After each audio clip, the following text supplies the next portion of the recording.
into the lower parts of the earth. So shall the Son of Man be 3 days and 3 nights in the heart of the earth. There's a lot of scriptures that tell you where it's at, but I understood that I was down deep in the earth. And I thought about my wife, that she's up on the surface, and that she would never know where I was at. This was really a tormenting thought to me because we're really close. And I could never get to her again. I'd never see her again. She would absolutely never know where I'm at. Job 7:9 says, "He that goeth down to Sheol shall come up no more." So there's no way of getting out of there, and I knew I would never see her again. That thought alone was really tormenting. I was placed over next to this pit of fire, and looking at the fire, I could see outlines of people through the flames. There were people inside the flames burning. I mean, literally burning. If you ever see somebody on fire, it's terrible. I mean, probably none of us here have. But to see someone on fire is really an awful sight. And millions of people are burning, screaming, and still alive in the flames. So, and some people say, "Oh, Bill, it's not real fire in hell, it's metaphorical." That's not true. It's real fire, but not important what I say. I'm just going to give you a few scriptures, okay? John 15:6 says, Jesus said, "If a man abides not in me, just like men gather branches, and they're cast into the fire and they're burned." Psalms 11:6 says, "Upon the wicked he will rain fire and brimstone and a horrible tempest." Psalms 140:10 says, "Let burning coals fall upon them. Let them be cast into fire, into deep pits." Matthew 13:49 says, "The angels shall sever the wicked and cast the wicked into a furnace of fire." And it's real fire. Remember in Revelation 9, where the bottomless pit is open during the tribulation time, and the demons are let out of that bottomless pit. Well, it says there was a great smoke arose out of the bottomless pit, and it filled the sky, and the air was darkened by reason of the smoke of the pit. Well, if it was metaphorical fire, it wouldn't produce real smoke to darken the sky. See, it's real fire. And the same with the rich man. He said he was tormented in this flame. If it was just mental anguish, why would water suffice? So it's real fire. Even Charles Spurgeon said, "There is a real fire in hell as truly as you now have a real body, a fire exactly like that which we have on the earth." That was from Charles Spurgeon in the book Hell Under Fire, which is a really good reference book. Anyway, and you can imagine, we saw the Twin Towers when people were, burning up there, and they said that the temperature was 2,000 degrees of the fuel, and it would incinerate a person in 15 seconds, is what they said. And rather than face that 15 seconds of 2,000 degrees, people chose to jump. How awful that must have been to jump. Imagine. But they'd rather do that than face that. And scientists say that the center of the earth is 12,000 degrees. So imagine facing this kind of heat for eternity. This is one of the things you have to endure in hell. And that's why Jesus always said, "Where their worm dies not and the fire is not quenched." He really stressed the fire, because that's the most severe thing. The other torments are terrible. And just to give you a few scriptures on the demons tormenting you, Matthew 18:34 says, talks about being delivered to the tormentors. Matthew Henry's commentary, he comments on that verse, and he says, "Devils, the executioners of God's wrath, will be their tormentors forever." Luke 12:47 talks about being beaten with many stripes or beaten with few. John Wesley, he says on that, he quotes, "For the executioners of God's vengeance are at hand, and once he has delivered you over to them, you are undone forever." Psalms 50, verse 22, "You that forget God, I will tear you into pieces." Matthew Henry again says, "Those who will not consider the warnings of God's word will certainly be torn to pieces by the executioners." Psalms 116:3 says, "And the pains of Sheol laid hold upon me. I found trouble and sorrow." Anyway, there's many scriptures on this. I could keep going. But there's demons that can torment you. We know that demons or fallen angels are on the earth and also in Sheol right now. And Matthew 25:41 says so. Isaiah 14:15, Ezekiel 28:17, 2 Peter 2:4, Jude 6, and some others. But now after Judgment Day, Satan will be cast in the lake of fire. Okay? Revelation 20:10. But right now, he's free to roam the earth, and he's in hell. In Sheol, and he can torment people. People ask, is he in torment? I don't know. I believe he is. The commentators all believe that they're in partial torment, but they'll be in full torment after Judgment Day. But anyway, like I said, I was experiencing the smells, hunger, and you don't get to sleep in hell, ever.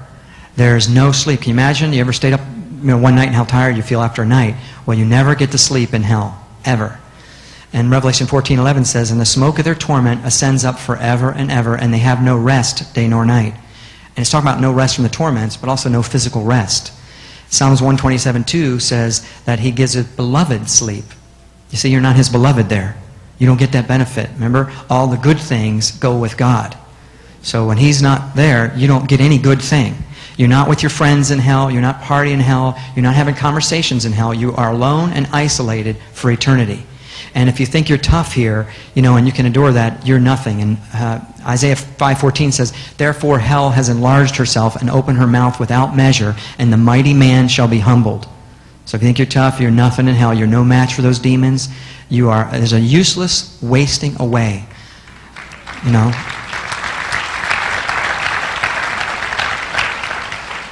Ecclesiastes 9:10 says there's no work, nor device, nor knowledge, nor wisdom in Sheol. So you have no purpose. You just rot away, useless waste away. There's no job, there's no one to help, there's nothing to do other than just suffer and be in torment. That's what hell's like. So you've got to breathe in this foul air. You never eat, you never sleep, you never drink, you don't get to be with people, you never see your loved ones again, and you suffer burning for eternity. This is what it's like in hell. I was so thirsty. Just one drop of water would have been so precious. Like the rich man said, I was so thirsty. I'm telling you, my wife and I now are wateraholics. Okay? I have a bar at home where we collect spring water from all over the world, so I became a water nut here. But I appreciate it. But when I saw it, my wife gave me a glass of water. When we came back, I asked for water. And you look at water, I looked at it and I saw life in a glass. It was just like life in a glass. I thought, wow, Lord, you've got life contained just in a glass. And there's no life in hell of any kind. So anyway, as all these things that you got to experience in hell, and to think, I only had a flashback of my life on earth. Because you're in torment, you're being tortured and everything else, you don't have time to really think. But I had a moment, and I thought about my life here on earth, and I thought about the people up on the earth's surface that are up here, and most of them don't even know there's a whole world going down there in hell. They're suffering. Millions of people that used to live on the earth's surface are down there now suffering because they made a wrong decision. And I thought about that, and I thought, man, I'll never get out of here. I'll never get that. That was just a horrible feeling to be lost there forever. And there's no angels to come rescue you. And tell you, the fear level that you experience in hell is so high.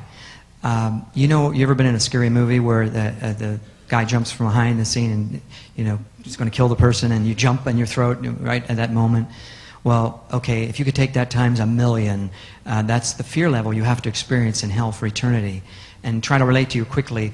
I can relate something to fear. I used to surf a lot, and I grew up in Florida, and off Cocoa Beach we were surfing one day. This was when I was 16, and it was a school of sharks came by, mostly 9-foot tiger sharks. And the guy next to me got his leg torn off. It just ripped his leg right off. I saw it, blood all over the place. And the shark came and grabbed me, bit my board in half, and then grabbed my leg and pulled me down under the water.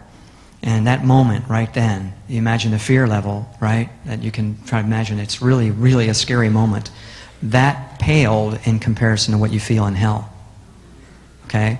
And so that's a pretty scary thing to experience is a shark attack. But anyway, the shark graciously let me go. It was God letting.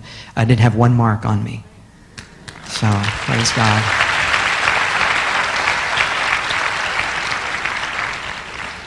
I wasn't even a Christian. I got saved right after that, though. Thank you, Lord. I haven't surfed a whole lot since either, so anyway. But anyway, so that's the kind of fear that you have to tolerate in hell, and all these things that you have to endure for eternity.